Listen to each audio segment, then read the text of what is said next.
দিব্যা সেনের ষড়যন্ত্রে মৃত্যুর কোলে ঢলে পড়ল ঋষভ। কি হবে এবার? হ্যাঁ বন্ধুরা, একদিকে যখন দুর্গা ও ঋষভের ভাত কাপড়ের অনুষ্ঠান উপলক্ষে ঋষভদের বাড়িতে পার্টির আয়োজন করা হয় এবং দুই পরিবার যখন পার্টির আনন্দে মগ্ন হয়ে ওঠে, ঠিক সেই মুহূর্তে পর্দার আড়ালে এক ভয়ঙ্কর ষড়যন্ত্রের রচনা করা হয়। তুষার তীর্থ তলাপাত্র ও চন্দ্রনাথ মুখার্জির নিখুঁত পরিকল্পনা মাফিক দিব্যা সেন ও টিটু সবার চোখে ধুলো দিয়ে হসপিটাল থেকে বেরিয়ে যায়।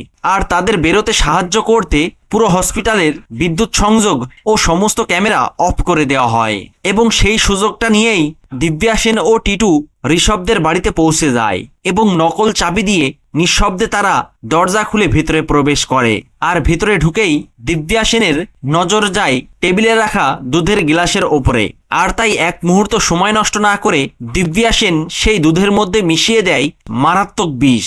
আর এই জঘন্য পরিকল্পনা সফল করেই তারা দ্রুত ওখান থেকে বেরিয়ে যায়। এদিকে পার্টি শেষ করে সবাই যখন বাড়ি ফিরে আসে এবং ঋষভ ও দুর্গা যখন ফুলসজ্জার ঘরে একান্ত সময় কাটাচ্ছিল, ঠিক সেই রোমান্টিক মুহূর্তে দুর্গা ভালোবেসে সেই বিষ মিশানো দুধ ঋষভকে দেয়।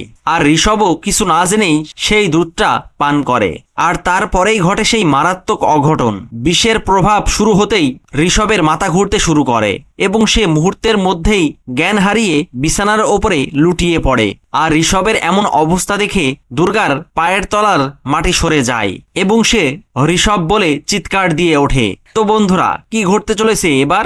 দুর্গা কি পারবে এই ভয়ঙ্কর ষড়যন্ত্রের জাল ছিঁড়ে ঋষভকে মৃত্যুর মুখ থেকে ফিরিয়ে আনতে, নাকি দিব্যা সেন ও তুষার তীর্থ তলাপাত্রের ষড়যন্ত্রে সবকিছু শেষ হয়ে যাবে? সেই সবটা জানতে চোখ রাখুন ধারাবাহিকের আগামী পর্বগুলোতে। ভিডিওটি ভালো লাগলে লাইক, শেয়ার ও সাবস্ক্রাইব করে সাথে থাকুন। ধন্যবাদ।